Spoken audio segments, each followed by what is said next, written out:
Hybrid Mahanadu అద్భుతంగా జరుగుతోందని Nellore rural MLA Kotamreddy Sridhar Reddy కుమార్తె కోటంరెడ్డి సాయి వైష్ణవి సంతోషం వ్యక్తం చేశారు. నెల్లూరు రూరల్ నియోజకవర్గంలోని 12వ క్లస్టర్లో రెండో రోజు జరుగుతున్న వర్చువల్ మహానాడులో ఆమె ముఖ్య అతిథిగా పాల్గొన్నారు. ఈ సందర్భంగా సాయి వైష్ణవి మహానాడుని ఉద్దేశించి ప్రసంగించారు.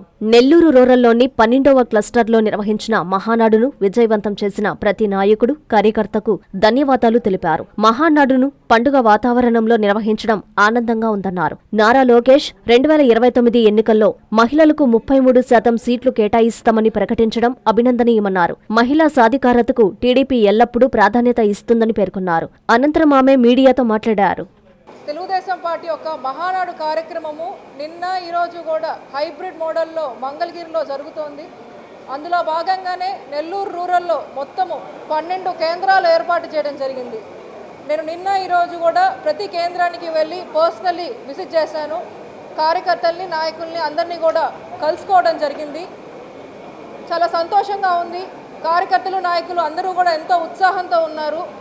ఏర్పాట్లన్నీ కూడా ఒకరికి మించితే ఒకరితో ఒకరు పోటీ పడి ఇంకా చక్కగా చాలా అద్భుతంగా ఏర్పాట్లన్నీ చేశారు క్లస్టర్ ఇన్ఛార్జీలందరూ కూడా. ఈ కార్యక్రమం విజయవంతం అవడానికి కష్టపడిన క్లస్టర్ ఇన్ఛార్జీలు, కో క్లస్టర్ ఇన్ఛార్జెస్, డివిజన్ నాయకులు, కార్పొరేటర్లు, గ్రామ నాయకులు, సర్పంచులు, అనుబంధ సంఘ నాయకులకి ప్రతి ఒక్కరికి కూడా పేరు పేరున ధన్యవాదాలు తెలియజేసుకుంటున్నాను. అదేవిధంగా ఈసారి మహానాడు థీము ఏదైతే స్త్రీ శక్తి అని పెట్టారో అది చాలా మీనింగ్ఫుల్గా ఉంది. ఎందుకు చెప్తున్నాను అంటే ఈరోజు ప్రపంచంలో ఉండే అన్ని దేశాల్లో కల్లా భారతదేశానికి, మన సమాజానికి ఒక ప్రత్యేక గుర్తింపు ఉంది.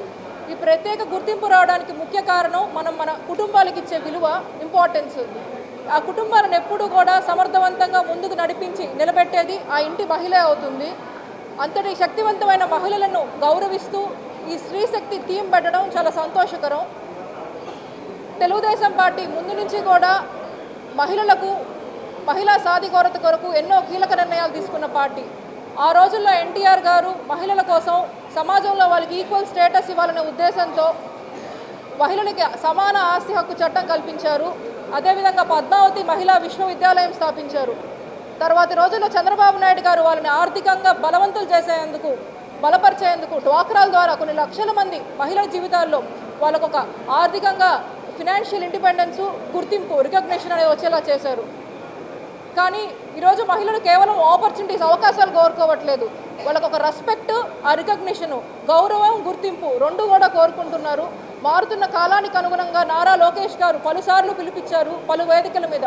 ఈ జెండర్ బేస్డ్ డిస్క్రిమినేషన్ అనేది తగ్గాలి, మన ఆలోచన విధానం మారాలి, అప్పుడే సమాజంలో మహిళలపైన దాడులు తగ్గుతాయని చెప్పారు.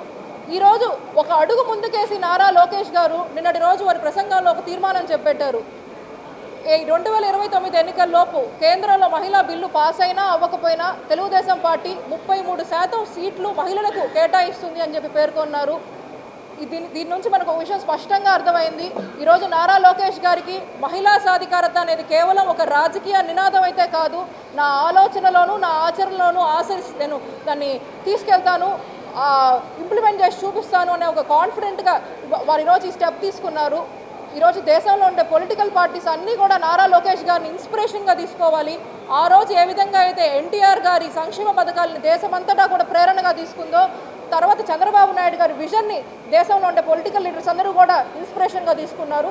ఈరోజు నారా లోకేష్ గారు నేను పెట్టిన ప్రతిపాదనని దేశంలో ఉండే పొలిటికల్ పార్టీస్ అన్నీ కూడా ప్రేరణ తీసుకొని ముందుకు సాగాలని చెప్పి నేను కోరుకుంటున్నాను.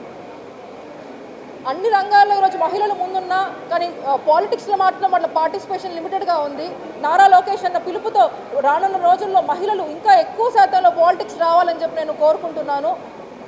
పాలిటిక్స్లోకి వచ్చి వాళ్ళ మార్కు చూపించాల్సిన అవసరం ఉంది ఎంతైనా కూడా.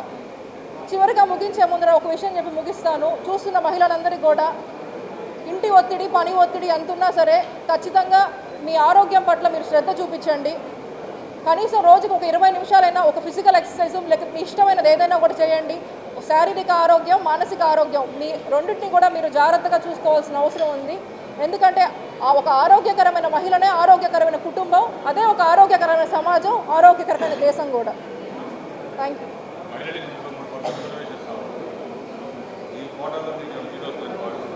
ఈరోజు మహానాడు లోకేష్ గారు ఇచ్చిన తీర్మానం తప్పితే ఇంకా దేని మీద నేను కమెంట్ చేయను అన్న.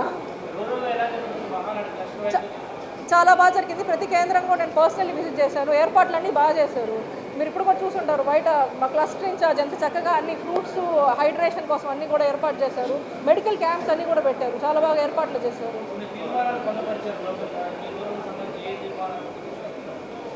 రూరల్కి సంబంధించి నాన్న ఈరోజు పార్టిసిపేట్ చేస్తున్నారు, ఇంకా వెళ్ళలేదు. ఇప్పుడు వెళ్ళున్నారు, జరుగుతుంది.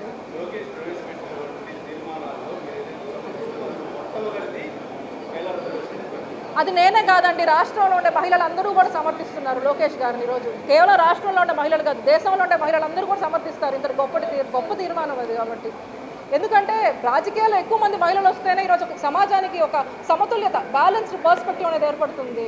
కాబట్టి అంతటి మంచి తీర్మానం పెట్టిన వాళ్ళు నేనే కాదు, ఎవరైనా కూడా సమర్థిస్తారు. అందరూ కూడా సమర్థించాల్సిన విషయం అది.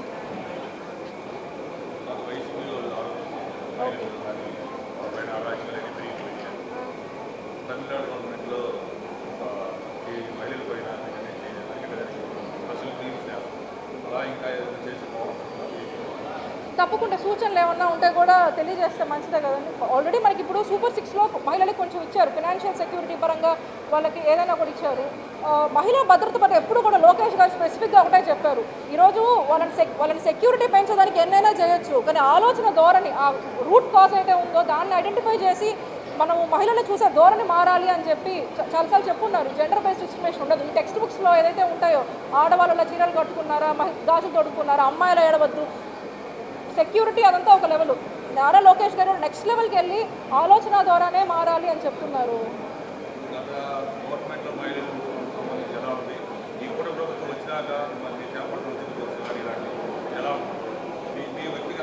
ఓకే, ఆ రోజు మేము ఇంటింటికి గ్రామాల్లో తిరిగేటప్పుడు మహిళలు చాలామంది గ్రామాల నుంచి సిటీకి వచ్చేవాళ్ళు, చిన్న చిన్న బిజినెస్ ఆపర్చునిటీస్ కానీ, జాబ్స్ పరంగా కానీ.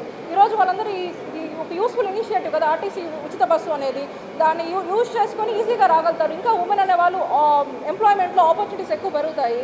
అదేవిధంగా దీపం పథకం కింద 3 సిలిండర్లు ఇస్తున్నారు. అందరికీ అందుబాటులో క్యాన్సర్ వైద్యం ఇప్పుడు నారాయణ హాస్పిటల్లో. డిపార్ట్మెంట్ ఆఫ్ ఆంకాలజీ, మా ఆంకాలజీ నిపుణుల వైద్య బృందం, doctor M Srividya, senior consultant medical oncologist, doctor B Manobhiram, senior consultant surgical oncologist, doctor P Gurasai Ratnapriya, senior consultant radiation oncologist. మహిళలకు క్యాన్సర్ స్క్రీనింగ్ పరీక్షలు కేవలం 1499 రూపాయలు మాత్రమే. Cancer specialist and dentist consultation. పురుషులకు క్యాన్సర్ స్క్రీనింగ్ పరీక్షలు కేవలం 999 రూపాయలు మాత్రమే. Cancer specialist and dentist consultation సంప్రదించండి. Narayana hospital, super speciality block, first floor, B3, Chintareddypalem, Nellore.